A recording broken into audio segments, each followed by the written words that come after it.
सरकारी कर्मचारियों के लिए 7वें वेतन आयोग के बाद अब 8वां वेतन आयोग पर आई एक बड़ी खबर। सरकार का प्लान क्या है 8वें वेतन आयोग को लेकर, चलिए विस्तार से पूरी खबर जानते हैं। लोकसभा चुनाव 2024 से पहले 8वां वेतन आयोग की उम्मीद में बैठे सरकारी कर्मचारियों के लिए अच्छी खबर है।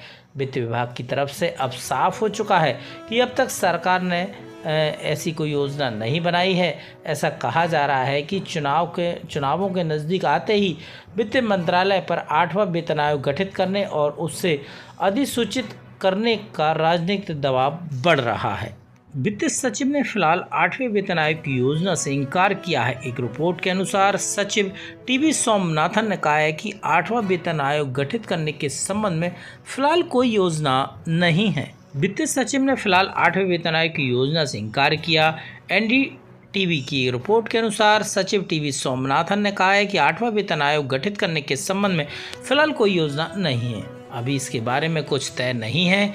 आंकड़े बताते हैं कि केंद्रीय कर्मचारी और पेंशनधारकों की संख्या 50 लाख से ज़्यादा है। दरअसल चुनाव आने से पहले सरकारें केंद्रीय कर्मचारी, सशस्त्र बल और पेंशन धारकों को लुभाने के लिए वेतन आयोग का इस्तेमाल करती रही है। कांग्रेस की अगुवाई वाली यूनाइटेड प्रोग्रेसिव अलायंस यानी कि यूपीए ने साल 2013 में आम चुनाव के कुछ महीनों पहले ही 7वां वेतन आयोग गठित किया था। पेंशन पर भाजपा का ध्यान। खास बात है कि फिलहाल भाजपा ने अब तक ऐसा कोई भी कदम नहीं उठाया है। खबरें कि भाजपा सरकार न्यू पेंशन स्कीम या एनपीएस की समीक्षा पर ध्यान लगा रही है। खास बात यह है कि हाल ही में संपन्न हुए कर्नाटक, हिमाचल और विधानसभा चुनावों में बड़े मुद्दे के तौर पर सामने आया। इसके अलावा 5 राज्य विधानसभा राजस्थान, मध्य प्रदेश, राजस्थान, मिजोरम, तेलंगाना, छत्तीसगढ़ में भी राज्यों में एनपीएस और ओपीएस यानी कि ओल्ड पेंशन स्कीम का मुद्दा छाया रहा। सरकार की ओर से एक समिति भी गठित की गई है जो उनकी समीक्षा करेगी। वित्त सचिव समिति की अगुवाई कर रहे हैं। उन्होंने बताया कि हमने सभी संबंधित लोगों से विचार विमर्श कर लिया है और हम जल्द ही रिपोर्ट दाखिल कर देंगे।